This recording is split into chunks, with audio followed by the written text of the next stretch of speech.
श्री गणेशाय नमः। नमस्कार बंधुगण, जय जगन्नाथ।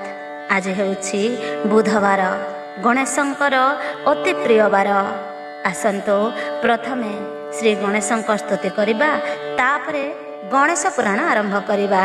किछि समय हेउ पछे भक्तिर सहकारे निश्चय शुणिबाकु चेष्टा करिबे। श्री गणेशंक स्तुति। जय जय गणनाथ गिरिजानंदन, जय जय गणनाथ प्रभु गजानन। इंदुर वाहन चतुर्भुज लंबोदर, वक्रतुंड कुंतधारी प्रभु गणेश्वर। रत्नर कठौ कंज चरणे शोभई, सुवर्ण पईता स्कंधे सदा विराजई। गंडस्थलु मकरंद झरे निरंतर, कंठरे मुकुताहार कर्णरे कुंडल। अमृतर लडु हस्ते धर विश्वमूर्ति, शुद्ध सुवर्ण प्रायक अपघन कांति। अजने संभूत प्रभु सर्वग्रे पूज्य, दिदंत अंकुश पाश हस्त विघ्नराज। माता आज्ञे द्वार जोगी पितृद्रोही हेल, पितांक संगते रण घोरतर कल। कोपचिते महादेव छेदिले मस्तक, परे जानी निज सुत कले मनस्ताप। उपाय खोजिले हर गौरी बसीण, से गज मुंड जोड़ी देले जीवदान। देव देव महादेव देले भावे बर, सिद्धिदाता बुद्धिदाता हेलो विद्याधर। तुम्भकु सेविले मूर्ख होई पंडित, बुद्धि विद्या अष्ट सिद्धि हुई प्राप्त। सर्व कार्ये तुम्भ पूजा हुए सर्वग्रे, तुम्भ ठारे जे द्रोही मूर्ख हुए भवे। ज्ञाने हराइल ज्येष्ठ भ्रातांकु सहजे, कवि पंडित जे आग तुम्भ पाद पूजे। शुक्ल चतुर्थी रे जिए तुम्भ व्रत करे, तार सम पुण्यवंत नाही ए संसारे। विद्यार भंडार आहे करुणा सागर, असमता केवे नाही दृष्टि रे तुम्भर। देवी पार्वती अंग मौलिरु जात, तेणु करी ख्यात हेल अजनी संतोष। तुम्भको सेविले हर गौरी संतोष, तुम्भको सेविले पंच ଦେବତା ବିତୋଷ। ତାଣ୍ଡବ ନୃତ୍ୟ ଆରମ୍ଭ କଲେ ତ୍ରିଲୋଚନ। ମାତା ଅମ୍ବିକା ଯେ ତହିଁ ଦେଲେ ଯୋଗଦାନ। କାର୍ତ୍ତିକେୟ କାହିଁ ଥିଲେ ଆରମ୍ଭିଲେ ନୃତ୍ୟ। ଧୀରେ ଧୀରେ ଅନ୍ୟମାନେ ତହିଁ ଦେଲେ ଚିତ୍ତ।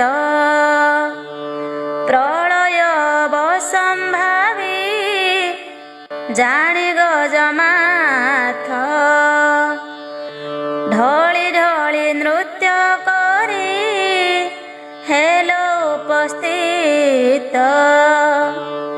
ସକଳଙ୍କୁ ନୃତ୍ୟରୁ ଯେ କଲେ ନିବାରିତ। ନିଶ୍ଚିନ୍ତ ପ୍ରଳୟ ବିଘ୍ନ ଘଟିଲା ତୁରିତ। ତେଣୁ କରି ବିଘ୍ନ ରାଜ ନାମ ଦେଲେ ହର। ତୁମ୍ଭକୁ ସେବିଲେ ସର୍ବ ବିଘ୍ନ ହୁଏ ଦୂର। ତୁମ୍ଭର ମହିମା ପ୍ରଭୁ କେ ବର୍ଣ୍ଣିବ କାହିଁ। ଚରଣେ ଶରଣ ଗଲି କର ମୋତେ ତ୍ରାହି। ଏବେ ଆସନ୍ତୁ ଶୁଣିବା ଗଣେଶ ପୁରାଣ। ଆଜିର ବିଷୟ ରହିଛି ଗୁରୁ ଶିଷ୍ୟ ମନ୍ତ୍ର। ଏହା କହି ଦେଉଅଛି ଉମାସୁତ ତୋତେ। ଉତ୍ତମ ଶିଷ୍ୟରେ ହା କରିବୁ ଗୁପତେ। ମନ୍ତ୍ର ଗୁରୁ ରାମ ରାମ ରାମ ଗୁରୁ ଗୁରୁ। ଗୁରୁ କୃଷ୍ଣ କୃଷ୍ଣ କୃଷ୍ଣ ଗୁରୁ ଗୁରୁ। ହରେ ରାମ ରାମ ରାମ ହରେ ହରେ। ହରେ କୃଷ୍ଣ କୃଷ୍ଣ କୃଷ୍ଣ ହରେ ହରେ। ମନ୍ତ୍ର ହରେ ରାମ କୃଷ୍ଣ ଶ୍ୟାମ। ଓಂ ହ୍ଲିಂ ଶ୍ଳୀಂ କ୍ଳିಂ ବାମ। ଓಂ ନନ୍ଦ କନ୍ଦ ଦୀନ ଧମ୍ମୁ ସାଧୁ ସାଧୁ। ଏହି ସବୁ ନାମକୁ ଯେ ନାମ ବ୍ରହ୍ମ କହି ଗୁରୁ ଶିଷ୍ୟ ମନ୍ତ୍ର ଏବେ ଚିହ୍ନି ରଖ ତୁହି। ଗୁରୁଙ୍କୁ ଗୁରୁ ମନ୍ତ୍ରରେ ପୂଜିବୁ ଯତନେ। ମହାମନ୍ତ୍ରେ ଶ୍ରୀକୃଷ୍ଣଙ୍କୁ ପୂଜ 16 ନାମେ। ଗଣେଶ ବୋଇଲେ ପ୍ରଭୁ ତବ କୃପା ହେବ। ସ୍ତ୍ରୀ ପୁରୁଷଙ୍କ ଏବେ ଲକ୍ଷଣ କହିବ। କେଉଁ ଦିବସରେ ସ୍ତ୍ରୀ ହୁଏ ରଜବତୀ। ବିଧବା ଜାଗକୁ ପୁଣ କି ରୂପେ ଲଭନ୍ତି। ପୁରୁଷ କି ପାଇଁ ଅଳ୍ପ ଦିନେ ହୁଏ ନାଶ। ତୁମ୍ଭ ବିନୁ କେ ଫେଡ଼ିବ ମୋ ମନୁ ସନ୍ଦେଶ। କହନ୍ତି ଯେ ସଦା ଶିବ ଶୁଣ ଚଣ୍ଡୀ ସୁତ। ତୋତେ କହି ଦେବା ବାର ନକ୍ଷତ୍ର ଚରିତ। ମେଷ ମାସ ଶନିବାର ଦ୍ୱିଜା ନକ୍ଷତ୍ରରେ। ସ୍ତ୍ରୀ ଯେବେ ରଜବତୀ ପାହାନ୍ତି କାଳରେ। ସର୍ପ ଗଣ୍ଡ ଲାଗଇ ଯେ କହୁଅଛୁ ତୋତେ। ବୃକ୍ଷକୁ ଛୁଇଁଲେ ନାଶ ହୁଅଇ ତୋରିତେ। କୃଷ୍ଣ ପକ୍ଷ 15 ଦିବସ କଥା କହି। ପଞ୍ଚମୀ ତିଥିର କଥା ଶୁଣ ମନ ଦେଇ। ରବିବାରେ ମଘା ନାମେ ନକ୍ଷତ୍ର ଅଟଇ। ସେଦିନ ଯୁବତୀ ଯେବେ ରଜସ୍ୱଳା ହୋଇ। ମଘା ଗଣ୍ଡ ଲାଗଇଟି ହୁଅଇ ବିଧବା। ଦେବାସୁର ନବର୍ତ୍ତଇ ଏଥି ମଧ୍ୟ ଅବା। ପୂର୍ଣ୍ଣମୀ ତିଥିରେ ଯେବେ ସୋମବାର ହୋଇ। ମୂଳା ନାମେ ନକ୍ଷତ୍ର ଯେ ସେଦିନ ଅଟଇ। ସର୍ପଗଣ୍ଡ ଲାଗଇଟି ନ ପାରିବ ରହି। ନାନା ପ୍ରାୟଶ୍ଚିତ କଲେ ଦୋଷ ନ ଛାଡ଼ଇ। मेष मास चरितरे एमंत अटई तो आगरे कहुअछु शुण मन देई अल्प गौर वर्ण स्तन उभा होई मुखमंडल ताहार विकास दियई एमंत वर्ण दिशिले रजस्वला होई सांसारिक मत एटी वर्णे भेद एही वृष मास लक्षण कहिबा एबे शुण अमावास्या तिथि जेबे शनिवार दिन हस्ता नामे नक्षत्र होइब जेबे शुण स्त्री रजस्वला हेले भल नुहे जान निश्चय जे बंध्या हुए सुत नुहे जात एमंत युवती लगी कूल हुए हत एबे हे कहिबा शुक्ल पक्ष पंचमी रे हस्ता नामे नक्षत्र जे अटे सोमवारे एमंत लक्षण जानी रजस्वला हुए तेबे हे सफल तार कदाचित नुहे प्रतिपदी नटी हादे उत्तम बोलाई कृतिका नक्षत्र से ही दिन थिब होई एही समय रे स्त्री हेले रजवती तिले किछि दोष नाही उत्तम जे अति एबे जान अमावास्या मिथुन मासरे कृष्ण पक्ष अमावास्या पंडित वासरे रोहिणी नामे नक्षत्र जेबे थिब होई स्त्री शुभ कर्म षष्ठ मासे न जोगाई तिल शुभ नर दाने पातक हरई नहिले प्रथम गर्भ नष्ट जे हुई कर्कट मासरे सौर बारे जे प्रमाण पूर्वषाढ़ा नक्षत्र जे होइब से दिन जेबे से दिन युवती शुभ कर्म होई नव मास ठारे जान विधवा हुई पंचमी तिथिर कथा शुण मन देई अर्कबार दिन जेबे संक्रांति हुई श्रवणा नामेण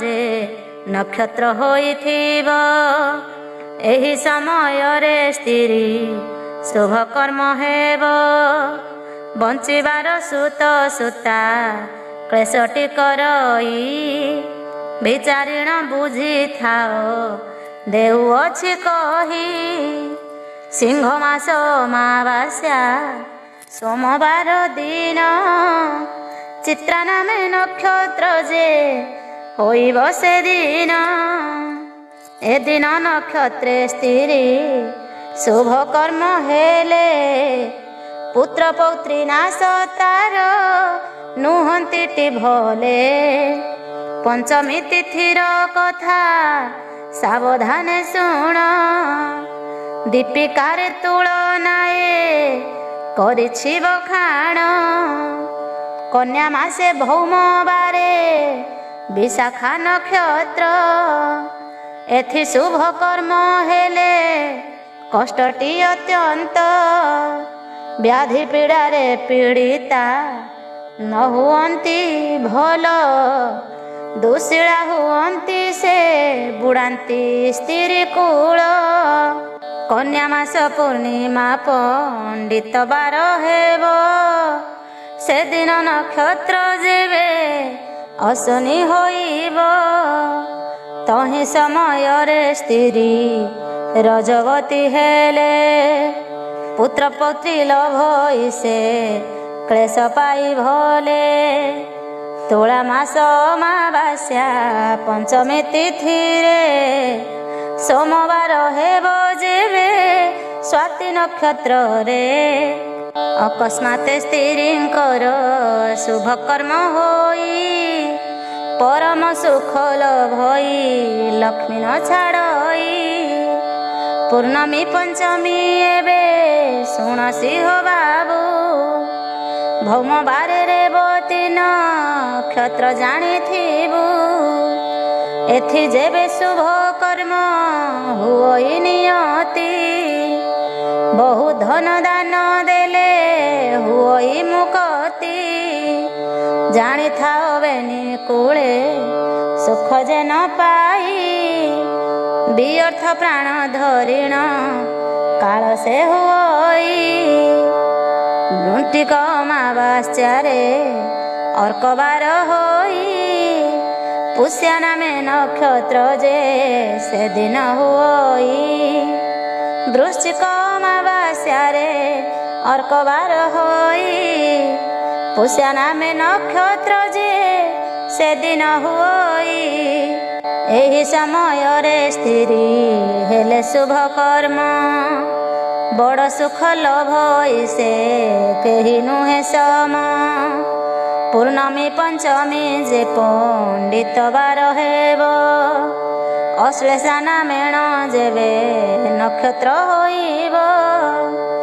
ଏହି ଦିନ ଶୁଭ କର୍ମ ହୋଇଲେ ଯୁବତୀ, ଜାଣିଥାଅ ଅନାୟାସେ ସଂସାରେ ଅସତି।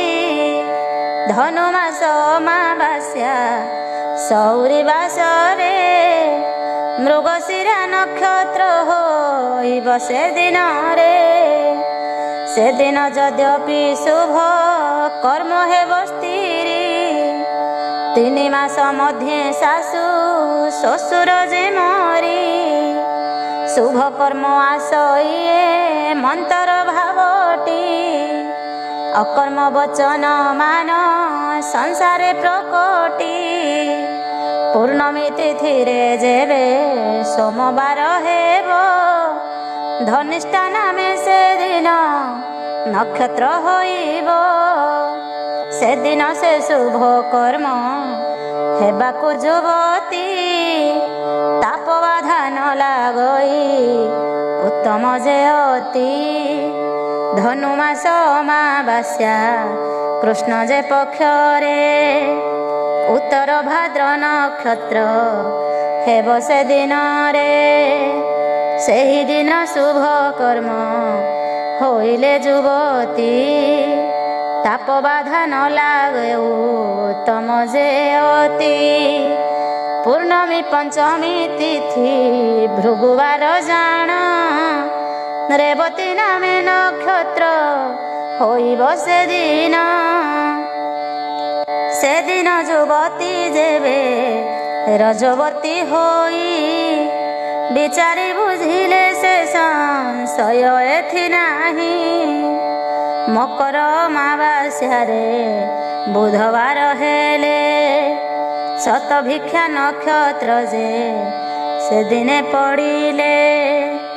ଏମନ୍ତ ସମୟେ ସ୍ତ୍ରୀ ଶୁଭ କର୍ମ ହେଲେ, ଯଶନରୁ ହୋଇ ସତ୍ୟ କହୁଅଛି ଭଲେ। ପୂର୍ଣ୍ଣମୀ ପଞ୍ଚମୀ ଯେ ପଣ୍ଡିତ ବାର ହେବ, ପୂର୍ବ ଭାଦ୍ର ନକ୍ଷତ୍ର ଯେ ସେଦିନ ହୋଇବ। ଏ ଦିନରେ ନାରୀ ଯେବେ ରଜବତୀ ହୋଇ, 5 ଦିନ 3 ଦିନ ଏଥି ନ ଯୋଗାଇ।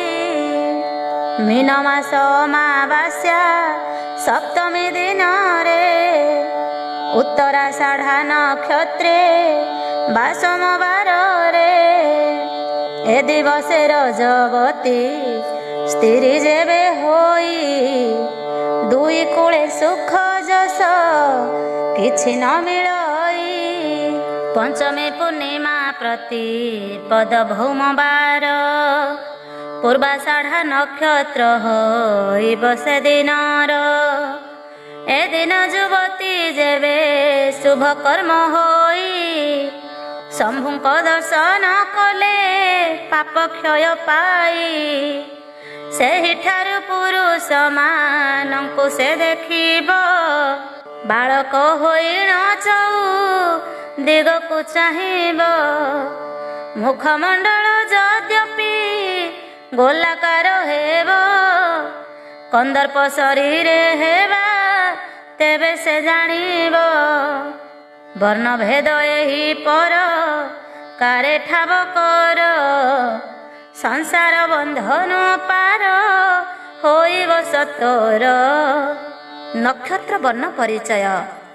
ଅଶ୍ୱିନୀ ଯେ ଶ୍ଵେତ ବର୍ଣ୍ଣ ଜାଣରେ ନନ୍ଦନ, କୃତିକାର ପୀତ ବର୍ଣ୍ଣ ହେତୁ କରି ଘେନ, ମୃଗଶିରା ନକ୍ଷତ୍ରର ପାଣ୍ଡୁର ଯେ ବର୍ଣ୍ଣ, ଆରଦ୍ରା ମାଣିକ୍ୟ ବର୍ଣ୍ଣେ ଅଟେ ଶୋଭାମାନ, ରୋହିଣୀ ଯେ ଶଶୀ ବର୍ଣ୍ଣ କରି ଝଟକଇ, ପୁନର୍ବନ୍ଧୁ ସୁଧୂମ୍ର ବର୍ଣ୍ଣେ ମଳିନ ଦିଶଇ, ଏ ପ୍ରକାରେ ନକ୍ଷତ୍ରଙ୍କ ବର୍ଣ୍ଣ ତୁ ଚିହ୍ନିବୁ, ତହୁଁ ଶୁଭାଶୁଭ ଯାହା ଅବଶ୍ୟ ଜାଣିବୁ।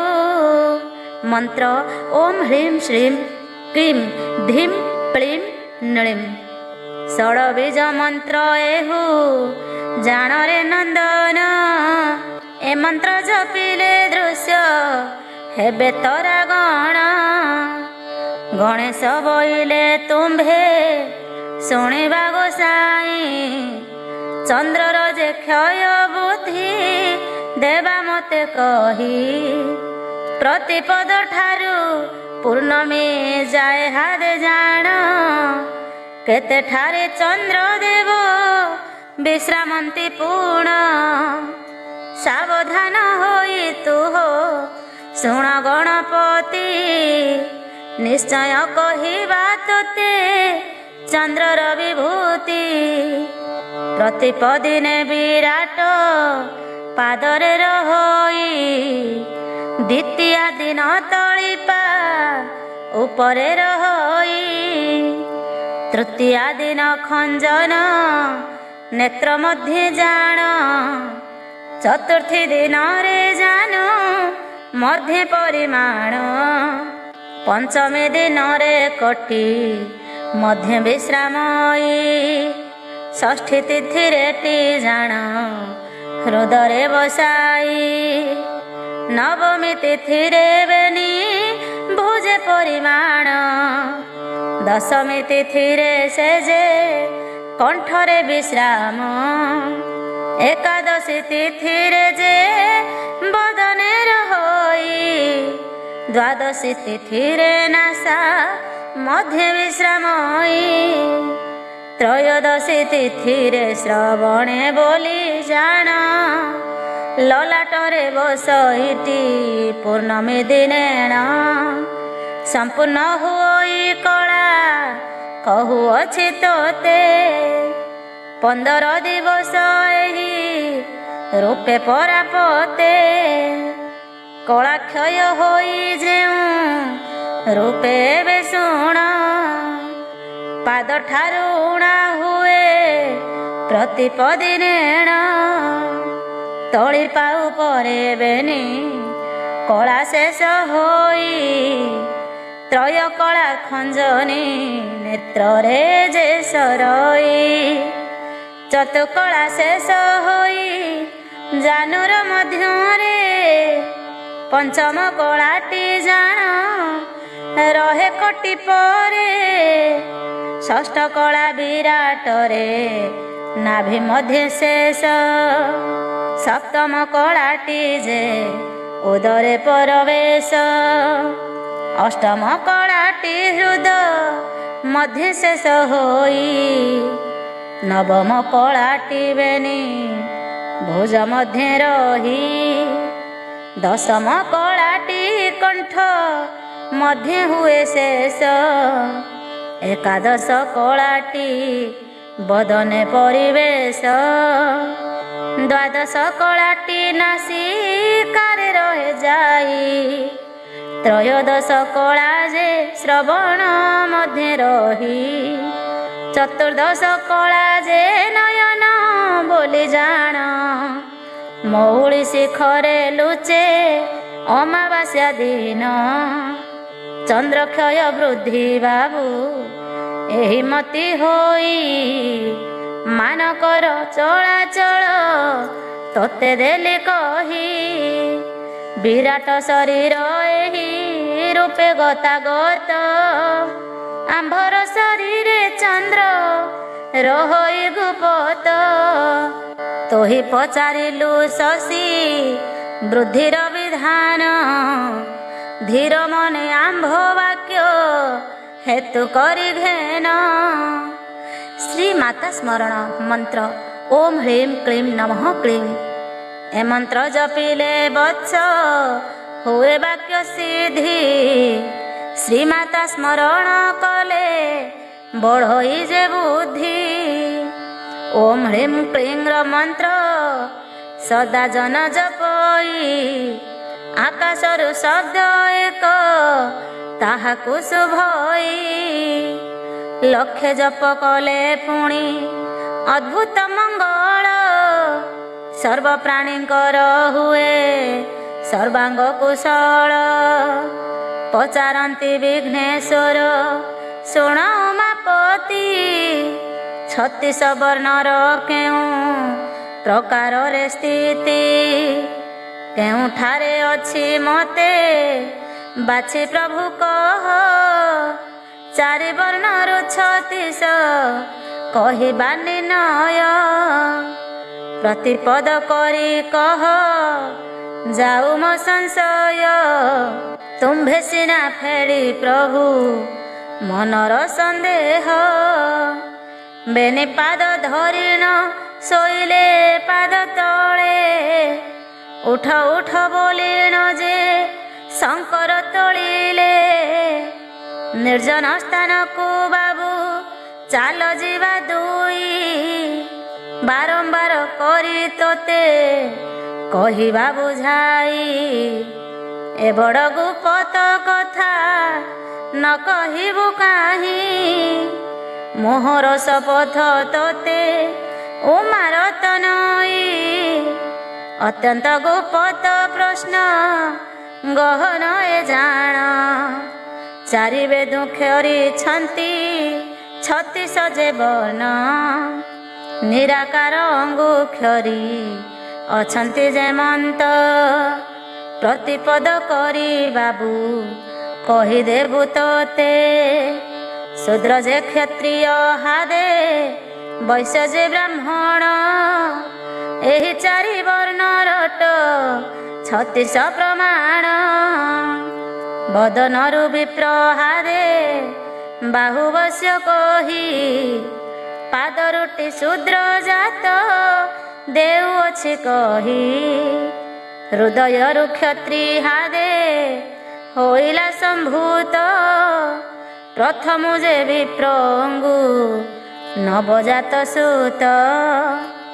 ଏହା ବାଛି କହିବାକୁ ପରମ ଗୁପତେ। ତୋ ଆଗେ କହିଲି ବାବୁ ଶୁଣ ସ୍ଥିର ଚିତେ। ବ୍ରାହ୍ମଣଙ୍କ ନବସୁତ ଅଟନ୍ତି ପବିତ୍ର। ଏ ନବସୁତରୁ ନବ ପାଟ କହି ଜାତ। ପ୍ରତିପଦ କରି ହାଦେ ତୋତେ ଦେବି କହି। ମୋହର ଶପଥ ଫେଡ଼ି ନ କହିବୁ କାହିଁ। ବିଶିଷ୍ଟ ଅଙ୍ଗରୁ ବିପ୍ର ପ୍ରସିଦ୍ଧ ଅଟନ୍ତି। ପ୍ରିୟ ପଳାୟନ ଅଙ୍ଗୁ ଗୋପାଳ ଉତ୍ପତ୍ତି। ମାତା ନାମ ଶାରଦାଟି କହୁଅଛି ତୋତେ। ଭଲ କରି ବୁଝିଥାଅ ହେତୁ କରି ଚିତେ। ନିରାକାର ଦକ୍ଷିଣରୁ ବିପ୍ର ହେଲେ ଜାତ। ଉତ୍ତରୁ ହୋଇଲେ ପୁଣି ଗୋପାଳ ସମ୍ଭୂତ।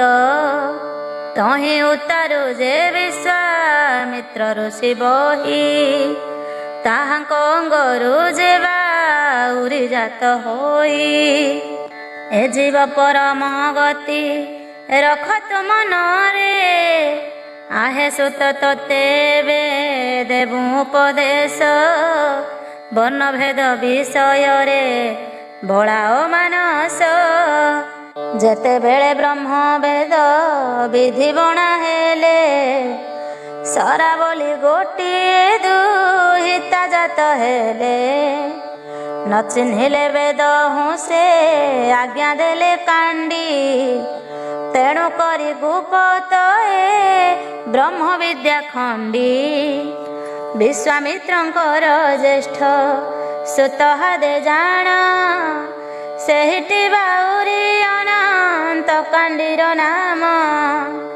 ବିପ୍ରସଜ୍ଞା ଦାସ ମିଶ୍ର ଆଚାର୍ଯ୍ୟ ଅଛନ୍ତି, ବାଜପେୟୀ ଦୁବେହିଟି ଦାସ ସେ ବୋଲାନ୍ତି। ପାଣି ମିଶ୍ର ପତି ବୋଲି ସାତ ଜାତି ଜାଣ, ଅଯଜ୍ଞା ଚଇନିଛନ୍ତି ହେତୁ କରି ଶୁଣ।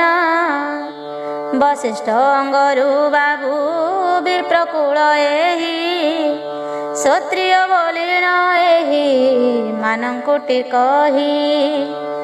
ଏଥିରୁ ଯେ ବଳଭଦ୍ର ଗୋତ୍ରୀଛନ୍ତି ହୋଇ, ପଛେ ତାହା କହିଦେବା ତୋତେରେ ବୁଝାଇ। ତାର ତହୁଁ ତେର ସୁତ ହୋଇଲେ ଜନମ, ତାହାର ପତ୍ନୀର ନାମ ପଦ୍ମାଳୟା ଜାଣ। କନିଷ୍ଠ ପତ୍ନୀର ନାମ ଉର୍ବଶିତା ଜାଣ, ଗନ୍ଧକେଶୀ ବୋଲି ତାର ଦୁଇ ଭାର୍ଯ୍ୟା ନାମ। ବାୟୁରେଖା ବୋଲିଣ ଯେ ଚତୁର୍ଥକୁ କହି, ତାର ସୁତ ଜନ୍ମ ହେଲେ ଚାରି ପତ୍ନୀ ତହିଁ। ନାମ ତାହାଙ୍କର ଏବେ କହୁଅଛୁ ଶୁଣ, ସଂଶୟ ଲାଗିଲା ଏବେ କହିବା ଆପଣ।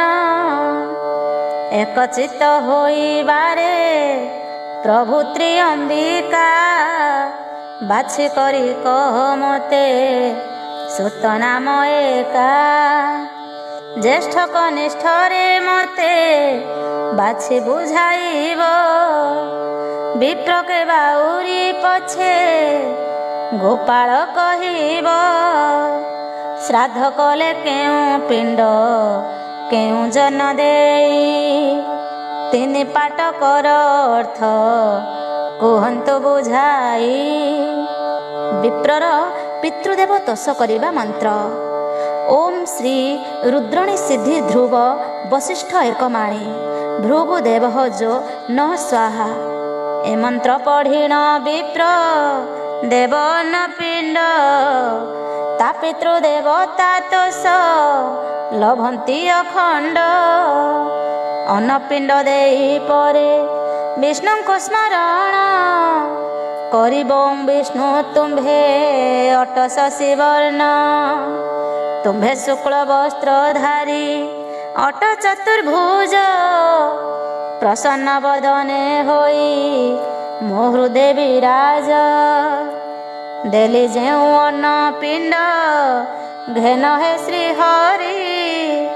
ତୋଷ ମନେ ଥିବ ପ୍ରଭୁ ମୋତେ ଦୟା କରି, ଓମ୍ କ୍ଲିଂ ସ୍ୱାହା ବୀଜ ମନ୍ତ୍ର ହୃଦେ ଜପୁଥିବେ। ତେବେ ବିଷ୍ଣୁ ବିପ୍ର ପିତୃ ପିଣ୍ଡେ ତୃଷି ହେବେ। ବାଉରି ଓ ଗୋପାଳର ପିତୃପିଣ୍ଡ ମନ୍ତ୍ର, ଏ ମନ୍ତ୍ର ପଢ଼ି ବାଉରି ଅନ୍ନପିଣ୍ଡ ଦେବ। ଗୋପାଳ ଜାତି ଅରୁଆ ତଣ୍ଡୁଳେ ବାଢ଼ିବ। ଶୁଣ ହୋ ଗଣେଶ ଏହା ଅଟଇ ପ୍ରମାଣ, ନିନ୍ଦା ନ କରିବୁ ବାବୁ ଆମ୍ଭ ବାକ୍ୟ ଘେନ। ଶୁଣ ଏବେ ବାଉରୀଙ୍କ ବାର ପୁତ୍ର ନାମ, ପଦ୍ମାଳୟା ପୁତ୍ର ଦୋଳ ବାଉରି ଉତ୍ତମ। ବ୍ରାହ୍ମଣଙ୍କ ସଙ୍ଗେ ସେହୁ ବେଦ ପଢ଼ୁଥିଲେ, କାଳକ୍ରମେ ମୂର୍ଖ ବିବେକ ଛାଡ଼ିଦେଲେ। ବ୍ରାହ୍ମଣ ଅଟଇ ଜ୍ୟେଷ୍ଠ ବାଉରି କନିଷ୍ଠ, ଉଭୟ ପଢ଼ନ୍ତି ବେଦ ଥିଲେ କନିଷ୍ଠ। ପ୍ରତାପ ରୁଦ୍ର ଯେ କାଳେ ରାଜା ହୋଇଥିଲେ, ସେ କାଳେ ବ୍ରାହ୍ମଣେ ଏହା ଗୋପନ ରଖିଲେ। ନ ଛୁଇଁଲେ କଳି ଯୁଗେ କିନ୍ତୁ ଜାଣ ସୁତ, ବାଉରି ଅଛୁଆଁ ଜାତି ମନେ ନ ଘେନ ତ। ଛୁଇଁଲେ ସକଳ ପାପ କ୍ଷୟ ହୋଇଯିବ, ଏଥିପାଇଁ ମାୟା ଏକ ରଚିଲେ ମାଧବ। ଆରେ ବତ୍ସ ଗଜାନନ ଏକଥା ଗହନ, ଗୁପ୍ତ କରି ରଖିଥିବୁ ଆମ୍ଭ ବାକ୍ୟ ପୁଣ।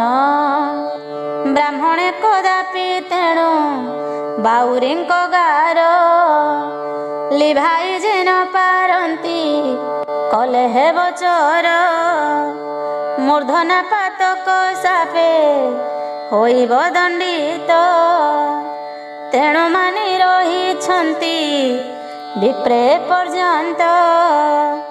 ନୟା ପୁତ୍ର ବାୟୁ କାଣ୍ଡି ପରମ ଆନନ୍ଦ, ଭୋଇ ରାଧୁ ଶ୍ୟାମଲଏ ବାଉରୀ ସନନ୍ଦ। ଉର୍ବଶୀର ତିନି ପୁତ୍ର ଅଛଇ ପ୍ରମାଣ, କୁଶ ଶର୍ମା ବୋଲି ତାର ଜ୍ୟେଷ୍ଠ ପୁତ୍ର ନାମ। ବୃଦ୍ଧ କୁଶ ବୋଲି ତା କନିଷ୍ଠ ପୁତ୍ର କହି, ଉର୍ବକୁଶ ବୋଲି ତା ତିନି ସୁତ ଏହି। ଗନ୍ଧ ଗନ୍ଧ କେଶୀ ଠାରୁ ତିନି ସୁତ ଜାଣ, ଏକେ ଏକେ କହିଦେବା ତାହାଙ୍କର ନାମ। ଜ୍ୟେଷ୍ଠ ପୁତ୍ର ପ୍ରଜସା ବୋଲି ନାମ ବହି, ଉଦ୍ୟମପତି ବୋଲି କନିଷ୍ଠ ପୁତ୍ର କହି।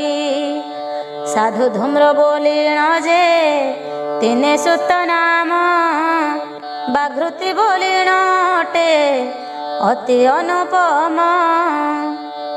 ବାୟୁରେଖା ତିନି ସୁତ ନାମ ଦେବା କହି, ଜୟଶ୍ରବା ବୋଲି ଜ୍ୟେଷ୍ଠ ସୁତଟି ଅଟଇ।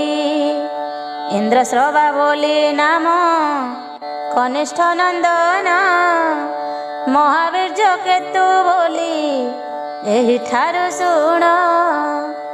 ଏହି ତିନି ନନ୍ଦନ ଯେ ଶବର ଅଟନ୍ତି, ସତ୍ୟ କହୁଅଛି ଶୁଣ ଉମାର ସନ୍ତତି। ଏ 12 ଜାତି ବାଉରୀ ଏହି ପ୍ରତିବୋଧ, ଭିନ୍ନ ଭିନ୍ନ କରିଣଟି ଜାତି ଗୋତ୍ର ଶୋଧ। ଦୋରି ବାଉରୀ କାହାଳ ଜୟ କାହାଳ, ଗୁରୁ କାହାଳ ହରି ଦୌରୀ ଷଡ଼। ଶବର ସୁଆଙ୍ଗ ଯୋଦ ଉଦଗୁରୁ ପୁଣ, ଲୋଧାନ ଏ 12 ଜାତି ବାଉରୀଟି ଜାଣ। ବାଉରୀଙ୍କ 12 ଜାତି ଗୋତ୍ର ସଂଖ୍ୟା ଯାହା, କହିଲୁ ରେ ବତ୍ସ ଏବେ ମନେ ରଖ ଏହା। ଗଣେଶ ବୋଇଲେ ପ୍ରଭୁ ମୋତେ ଆଜ୍ଞା ହେଉ, ଏ 4 ଗୋଟି ଦୁହିତା ଜାତ ହେଲେ କାହୁଁ। ପଦ୍ମାଳୟା ଯାହା ନାମ ମୂଲ୍ୟଟି ସେହି, ନିରାକାର ଦକ୍ଷିଣ ଅଙ୍ଗରୁ ଜାତ ହୋଇ। ଦ୍ୱିତୀୟ ଭାରି ଯା ଚିତ୍ର ଉର୍ବଶୀ ତା ନାମ, ଗନ୍ଧକେଶୀ ବୋଲିଣ ତାହାର ଦାସୀ ଜାଣ। ବାହୁରେଖା ଅଟଇ ଯେ ଗନ୍ଧକେଶୀ ଦାସୀ, ଏ ତିନି ହେ ପଦ୍ମାଳୟା ଦାସୀ ଯେ ଅଟନ୍ତି। ଏବେ କହିଦେଲୁ ବେନି ପାଟକ ଲକ୍ଷଣ, ସାବଧାନ ହୋଇ ଶୁଣ ଉମାର ନନ୍ଦନ। ପଦ୍ମାଳୟା ତିନି ପୁତ୍ର ଜ୍ୟେଷ୍ଠ ସେ ପ୍ରମାଣ, ବିଷ୍ଣୁଙ୍କ ଅଂଶରେ ସେ ହୁଅନ୍ତି ସମ୍ଭାଷଣ। ଶଙ୍ଖାସୁର ମାରି ପ୍ରଭୁ ଶଙ୍ଖ ତାକୁ ଦେଲେ, ପାଞ୍ଚଜନ୍ୟ ଶଙ୍ଖ ତୁମ୍ଭେ ସମ୍ଭାଳ ବୋଇଲେ, ଆଉ ନବ ଭାଇ ବଂଶ ଛୁଇଁ ନ ଯୋଗାଇ। ବିଚାରି ବୁଝିଲେ ଟି ସଂଶୟ କେଳା ସେହି, ଶୁଣିନ ସେ ବର୍ଣ୍ଣ ଭେଦ ଅମ୍ବିକାନନ୍ଦନ। ଈଶ୍ୱରଙ୍କ ପାଦରେ ନ ମିଳେ ତତକ୍ଷଣ, ଗଣେଶ ବୋଇଲେ ଶଙ୍କରଙ୍କ ପାଦ ଧରି। ମନରୁ ସଂଶୟ ମୋର ଫେଡ଼ ତ୍ରିପୁରାରୀ, ଗୋପାଳଙ୍କ ଚରିତ ଯେ କହିଥିଲେ ମୋତେ। ନବବର୍ଣ୍ଣର ଯେ କଥା କୁହନ୍ତୁ ସାକ୍ଷାତେ, ଶିବ ବୋଇଲେ ସୁଦେବ ଗୋପାଳ ଅଟଇ। ତାହାର ଭାର୍ଯ୍ୟାର ନାମ ଶାରଦା ବୋଲାଇ। ଯେଉଁ ଦିନ ନଥିଲା କ ଆପତେ ଜବାତ, ସେ କାଳେ ମାଇ ଅଣ୍ଡରା ଦୁଇ ହେଲେ ଜାତ। କପିଳା କ୍ଷୀରରେ ଯହୁଁ ପୂର୍ଣ୍ଣ ବସୁନ୍ଧରୀ, ବ୍ରହ୍ମାର ନନ୍ଦନ ଯେ ଗୋପାଳ ଜାତ କରି। କପିଳ ଗୋପାଳ ବୋଲି ନିରାକାର ଦେଲେ, ଦଧିଘୃତ ଧାମ ଯେ କରସି ବୋଇଲେ। ସେ ଶାରଦା ଦେଇ ଠାରୁ ତିନି ସୁତ ଜାତ, ବସୁଦେବ ବୋଲିଣ ତାହାର ଜ୍ୟେଷ୍ଠ ସୁତ। ଅର୍କ ଦେବା ବୋଲିଣ କନିଷ୍ଠ ସୁତ କହି, ଆର ସୁତ ନାମ ଚିତ୍ର ଦେବା ହେ ଅଟଇ। ବସୁଦେବ ସୁତ ଯେ ସେ ଗୋପପୁରେ ସ୍ଥିତି, କେଳି ନନ୍ଦ କମଳାନନ୍ଦ ଯେ ତାଙ୍କ ନାତି। ଏବେ ସାବଧାନେ ଶୁଣ କହିବାକୁ ତୋତେ, ମଥୁରାପୁରେ ରହିଲେ ଅର୍କ ଦେବା ସୁତେ। ମହି ଘୋଷ ବିଦୁ ଘୋଷ ସୁଘୋଷ ଏ ତିନି, ଅର୍କ ଦେବ ତାଙ୍କ ନାତି ଅଟନ୍ତି ଏ ପୁଣି। ଦିତି ଦେବା ସୁତ ବାବୁ ତିନି ଗୋଟି ଜାଣ, ମହାବିନ୍ଦୁ ବୋଲିଣ ଯେ ଜ୍ୟେଷ୍ଠ ସୁତ ନାମ। ଚନ୍ଦ୍ରଦେବ ବୋଲିଣ ଯେ କନିଷ୍ଠ ପୁତ୍ର କହି, ବର୍ଣ୍ଣଭେଦ ତୋତେ ବାବୁ କହିଲୁ ବୁଝାଇ। ଊର୍ଦ୍ଧ୍ୱବିନ୍ଦୁ ବୋଲିଣ ଯେ ନାମ ତାର ସ୍ଥିତି, ଏହି ତିନି ଅଟନ୍ତି ଯେ ହିତ ଦେବା ନାତି। ଗଣେଶରିଷ୍ଟ ମଧୁର କୁଳ ଯେ ବର୍ଣ୍ଣର, ମାତ ଧ୍ୱଜ ଦୁହି ତାର ପୁତ୍ରୀ ସେନିକର। ସେ ପୁତ୍ରୀର ପୁତ୍ର ତୁମ୍ଭେ ଶୁଣ ହୋ ଗଣେଶ, ତୁମ୍ଭ କଥା କହିଦେବା ଏ ଅଟେ ଭବିଷ୍ୟ। ଏବେ ଚାରି ବର୍ଣ୍ଣ କେହୁ କହିବା ବୁଝାଇ, ମନ ଦେଇ ଶୁଣ ତାହା ହେଉ ମାତ ନଇ। ମନୁ ସତ୍ୟ ଯୁଗେ ଯେ ପ୍ରୟାଗ ତୀର୍ଥେ ଦିନେ, ପ୍ରବେଶ ହୋଇଲ ତୁମ୍ଭେ ବେଳ ଅର୍ଦ୍ଧମାନେ। ଅନାମ ସାହୁ ବୋଲିଣ ତେଲି ଧ୍ୱଜ କହି, ତାହାରି ଭାରି ଯା ନାମ ସୁରେଖା ଅଟଇ। ତାହାକୁ ଯେ ବଳେ ତୁମ୍ଭେ କରିଲ ରମଣ, ତୁମ୍ଭର ବୀର୍ଯ୍ୟରୁ ଟିମ ଧୁଙ୍କ ବୀଜ ଚିହ୍ନ।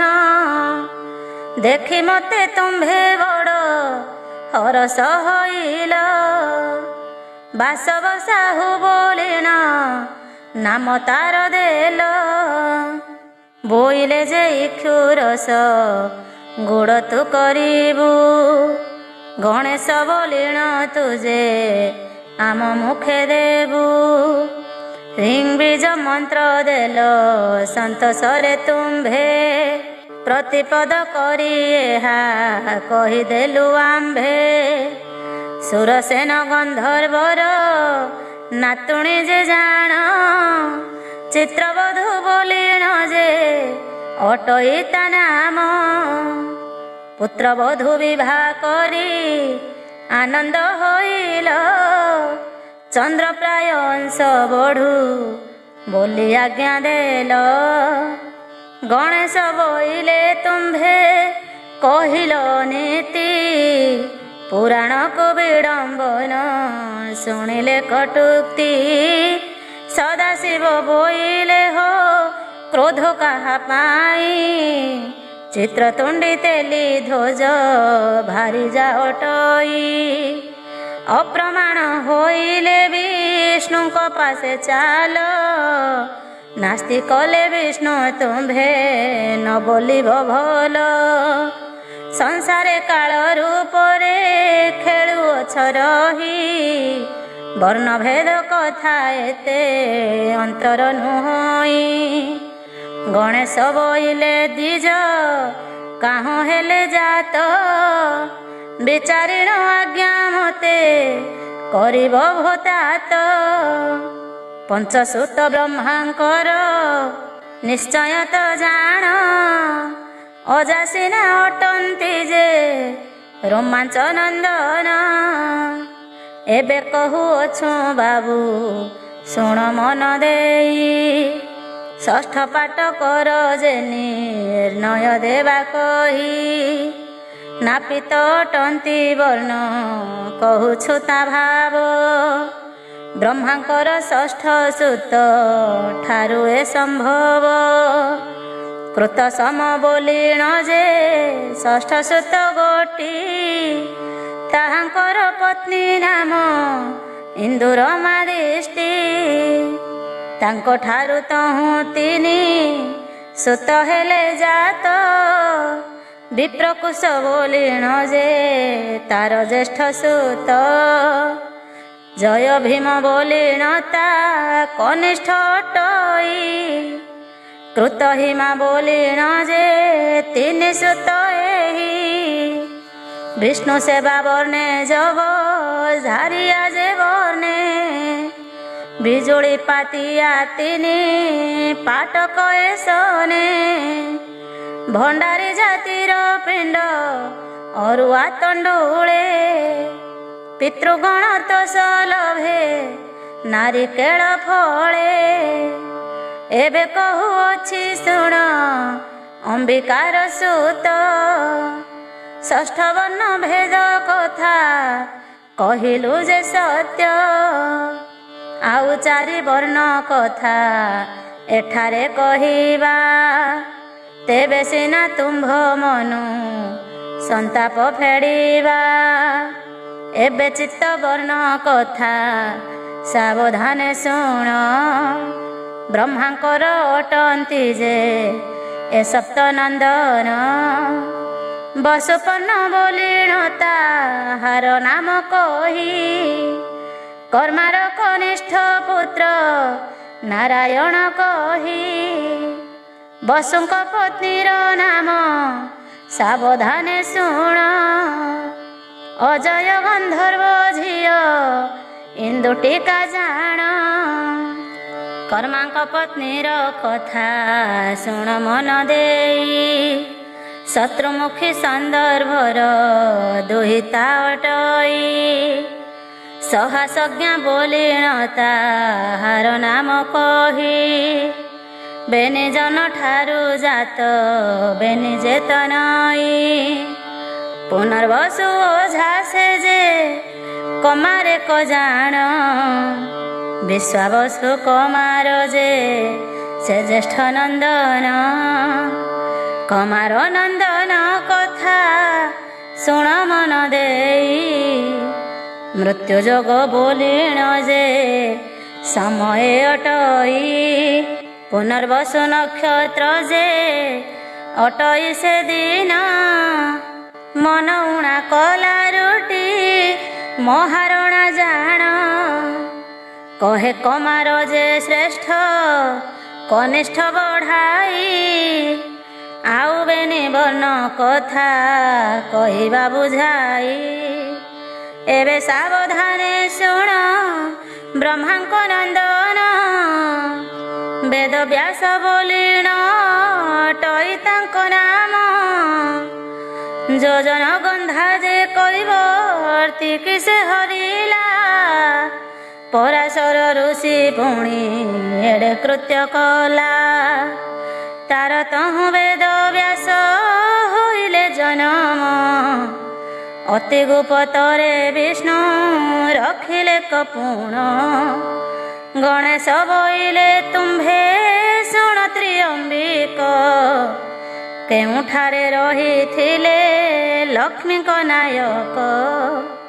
ସଦାଶିବ ବୋଲେ ଶୁଣ ଅମ୍ବିକା ତ ନଈ।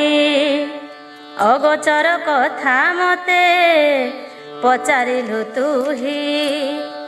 ବୁଝାଇ କହିବା ତତେ ସାବଧାନେ ଶୁଣ। ବ୍ୟାସ ଅବତାରେ ସିନା ଲକ୍ଷ୍ମୀଙ୍କର ମଣ। ବ୍ୟାସଙ୍କ ଭାରି ଜାନାମ ସତ୍ୟବତୀ କହି। ତାହାର ଗର୍ଭରୁ ତିନି ସୁତ ଜାତ ହୋଇ।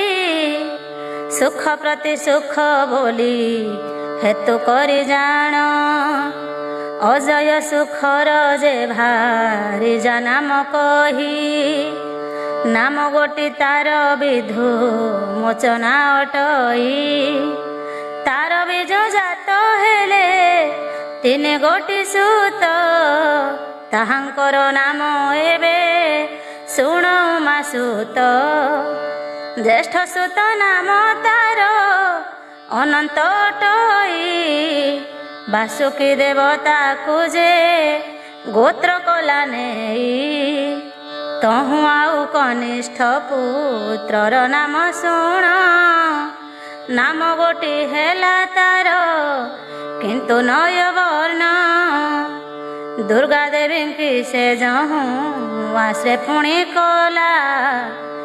ବାଉରାଣୀ ଦେଇ ବଡ଼ ହରସ ହୋଇଲା।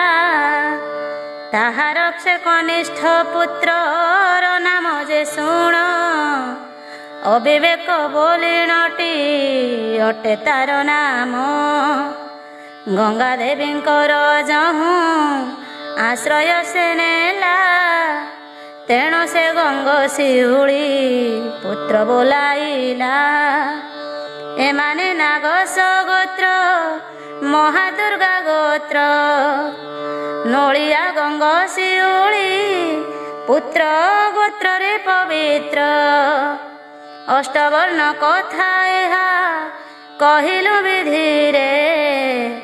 ନବବର୍ଣ୍ଣ କଥା ଏବେ ଶୁଣତୁ ସଧୀରେ। ଏବେ କହୁଅଛୁ ଯେ ପବନ ପୁତ୍ର ଜାଣ।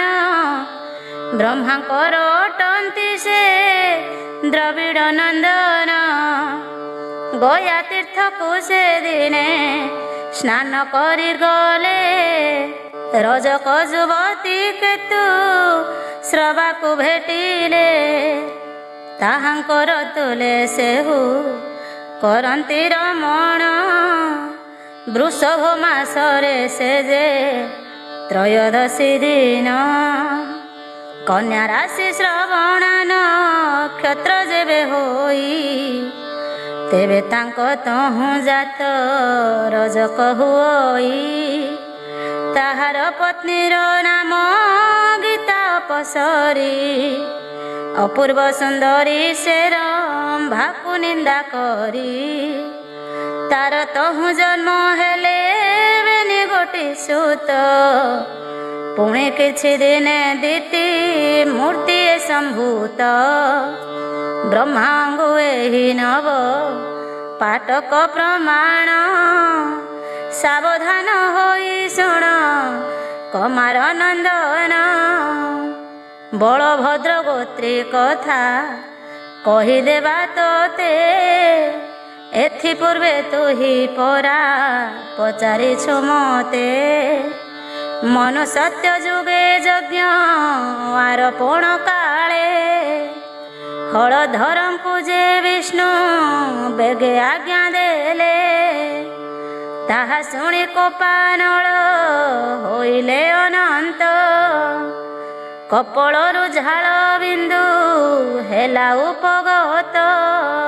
ଭୂମିରେ ପଡ଼ିବା ମାତ୍ରେ ହେଲେ ବାର ସୁତ ସାବଧାନ ହୋଇ ଶୁଣ ଅମ୍ବିକାର ସୁତ ସାହୁ ପାଣି ପ୍ରଧାନ ନାୟକ ବୋଲି ଜାଣ ରାଉତଟି ବଳଭଦ୍ର ଗୋତ୍ରୀ ପରମାଣ ପରିରାଜେ ବସ୍ତି ଆଜେ ସାହି ପରମାଣ ପଣ୍ଡାଏ ତହିଁରେ ମିଶି ଅଛନ୍ତି ତୁ ଜାଣ ଯେଉଁ ପ୍ରକାରଟି ବୁଝ ବଳଭଦ୍ର ଗୋତ୍ରୀ ତେଣୁ କରି ବଳଭଦ୍ର ହଳ ଧରିଥାନ୍ତି ଶୁଣିଲୁ ତୁ କର୍ଣ୍ଣ ଦେଇ ଅମ୍ବିକା ନନ୍ଦନ ଆଉ ବର୍ଣ୍ଣ ଭେଦ କଥା କହିବାକୁ ଶୁଣ ଶୁଣିନ ଗଣେଶ ଯେ ହୋଇଲେ ମହାତୋଷ ବାରେ ମୋତେ ସୁକୃପା କରିବ କୃତିବାସ ଜୟ ଜୟ ତ୍ରିଅମ୍ବିକ ସଂସାର ଧାରଣ ତବ ପଦ୍ମ ପାଦେ ମୋର ଲାଗିଥିବ ଧ୍ୟାନ ଭକତର କ୍ଷଣ ଯୋଗ ପ୍ରଭୁ ମହାମେରୁ ମହିମା ସାଗର ବାନା ଅଟୁ କଳ୍ପତରୁ ତୋତେ ଆଶ୍ରା କଲା ଲୋକ ନ ଜାଣେ ଦୁର୍ଗତି ଶୁଭାଶୁଭ ସର୍ବଦିନ ତାର ଯଶ କୀର୍ତ୍ତି ଜୀବ ଅଙ୍ଗେ ସର୍ବଦେହେ ପ୍ରକାଶ ଛରହି ବ୍ରହ୍ମମୂର୍ତ୍ତି ବୋଲିଣ ସାକ୍ଷାତ ଦେହ ବହି ଗଣେଶଙ୍କୁ ଯାହା ଆଜ୍ଞା କରିଥିଲେ ପୂର୍ବେ ଆଜ୍ଞା ଯେବେ ହୋଇବ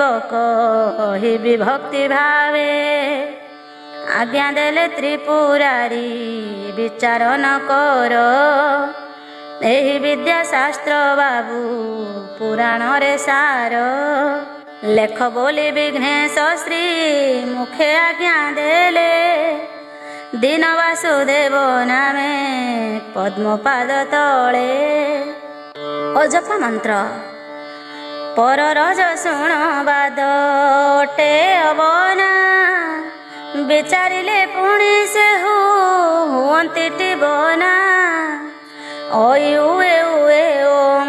ଏହି ଅଷ୍ଟାକ୍ଷର ଅବନା ବୋଲିଣ ପ୍ରିଙ୍ଘ୍ରା ମନେ ହେତୁ କର ଜୟ ଜୟ ଦିଗମ୍ବର ବାରେ କୃପା ହେବ ତୁମ୍ଭ ବିନୁ ଏ ସଂଶୟ ଅନେକ ଫେଡ଼ିବ ଆଜ୍ଞା ହେଉ ଗୁରୁଦେବ ବନ ଭେଦ ଯେତେ ଶୁଣିଲେ କର୍ଣ୍ଣରେ ମୁଁ ଯେ ପାଇବି ପରତେ ବୈଶ୍ୟ ଠାରୁ ନବବର୍ଣ୍ଣ କେହୁ ହେଲେ କହ ତବ ମୁଖ ଶୁଣିଲେ ମୋ ଫିଟିବ ସନ୍ଦେହ ବିଚାରିଣ ଆଜ୍ଞା ମତେ ଦେବାକ ଶ୍ରୀମୁଖେ ଶ୍ରୀମୁଖ ବଚନ ମୁଁ ଯେ ଶୁଣିବି ପ୍ରତ୍ୟକ୍ଷେ କହୁଛନ୍ତି ସଦା ଶିବ ଶୁଣ ତୁମେ ବାବୁ ପ୍ରତିପଦ କରି ତୋତେ କହିଦେବା ସବୁ ବୈଶ୍ୟ ଠାରୁ ଯେଉଁ ନବ ବର୍ଣ୍ଣ ହେଲେ ଜାତ ନିଶ୍ଚୟ କହିବା ତୋତେ ଏଥିର ବୃତ୍ତାନ୍ତ ମକର ସାହୁ ବୋଲିଣ ନାମ ତା ଅଟଇ ତାହାର ଯେ ପତ୍ନୀ ନାମ ରମ୍ଭା ରେଖା କହି ତାହା ଗର୍ଭେ ଜନ୍ମ ଯେ ହୋଇଲେ ପୁତ୍ର ତିନି ତାହାଙ୍କର ନାମ ଏବେ କହିଦେବା ପୁଣି ଜ୍ୟେଷ୍ଠ ସୁତ ନରୋତ୍ତମ ସାହୁ ବୋଲି ଜାଣ ଦ୍ୱିତୀୟ ପୁତ୍ରର ନାମ ନରସିଂହ ପୁଣ ତୃତୀୟ ପୁତ୍ରର ନାମ ହରି ସାହୁ ବୋଲି ଆଦ୍ୟ ପ୍ରାନ୍ତ କରି ବାବୁ ସମସ୍ତ କହିଲି ନରୋତ୍ତମ ସାହୁ ଯେ ତା ପତ୍ନୀ ନାମ ଶୁଣ ଧନୀ ରେଖା ବୋଲିଣ ତାହାର ପତ୍ନୀ ନାମ ତାହାର ବୀର୍ଯ୍ୟରୁ ଯେ ଜନ୍ମିଲେ ପୁତ୍ର ତିନି ନାମ ମାନ ଏବେ ଶୁଣ କହିଦେବା ପୁଣି ଏତିନି ପୁତ୍ରଙ୍କ ନାମ ଶୁଣ ତୁ ବହନ ଜୟ ସିଦ୍ଧି ବୋଲିଣ ଯେ ଜ୍ୟେଷ୍ଠ ପୁତ୍ର ଜାଣ କର୍ମ ସିଦ୍ଧି ବୋଲିଣ ନିଷ୍ଠ ପୁତ୍ର ଜାତ ଚନ୍ଦ୍ର ବିଭୁ ବୋଲିଣ ଯେ ନାମ ତା ବିଖ୍ୟାତ ଏତିନି ପୁତ୍ରଙ୍କ କଥା ଶୁଣ ତୁ ଚରିତ ତାହା ତହୁଁ ଜନମ ହୋଇଲେ ଯେତେ ସୁତ ଯେ ଯେଉଁ ଗୋତ୍ରମାନଙ୍କୁ ଆରୋପଣ କରି ହୃଦ ପଦ୍ମରେ ତାହା ତ କହିତ ବିସ୍ତାରି ଜୟ ସିଦ୍ଧି ପତ୍ନୀ ନାମ ସାବଧାନେ ଶୁଣ ଜୟନ୍ତୀ ବୋଲିଣଟିଅ ଟଇ ତାର ନାମ କଶ୍ୟପ ଗୋତ୍ରକୁ ଯେଣୁ ଆଶ୍ରୟ କଲା କିନା ବୈଶ୍ୟକୁ କନ୍ଦୁଳି ଯେ ହୁ ବର୍ଣ୍ଣଟେ ଉଣା ନାଳ ସଫା କରେ ଥୁ ବର୍ଣ୍ଣେ ହୁଏ ଜାତ ପ୍ରତିପଦ କରି ବାବୁ କହିଦେଲୁ ସତ୍ୟ ବୈଶ୍ୟ କୂଳରେଟି ବାବୁ ଉଣା ଅଟେ ଭଲ କରି ବୁଝିଥାଅ ଦେଉଅଛୁ କହି ଗନ୍ଧ ବୈଶ୍ୟ ବଣିଆଙ୍କ ମଧ୍ୟେ ତିନି ଗୋଟି ଜାତି ଶ୍ରେଷ୍ଠ ବୋଲି ସେହୁ ଗଣତି ହୁଅନ୍ତି କନ୍ଦୁଳି ସୁନା ସାହୁ ଗଣ୍ଡା ଯଥରୁଥ ଏତିନି ହେ ସବୁଠାରୁ ଅଟନ୍ତି ଗରିଷ୍ଠ କର୍ମ ସିଦ୍ଧି ବୋଲି ତାର ପତ୍ନୀ ନାମ କହି ଶିଶୁରେଖା ବୋଲିଣ ଯେ ତା ନାମ ଅଟଇ ତାହାର ପୁତ୍ର ଗର୍ଭରୁ ହୋଇଲା କଜାତ ନାମ ଗୋଟିଏ ଅଟଇ ତାହାର ମନରଥ ଭାଦ୍ରବ ଗୋତ୍ରକୁ ତେଣୁ ଆରୋପଣ କଲା ରାଷ୍ଟ୍ର ବୋଲିଣଟି ସେହୁ ବର୍ଣ୍ଣ ବୋଲାଇ।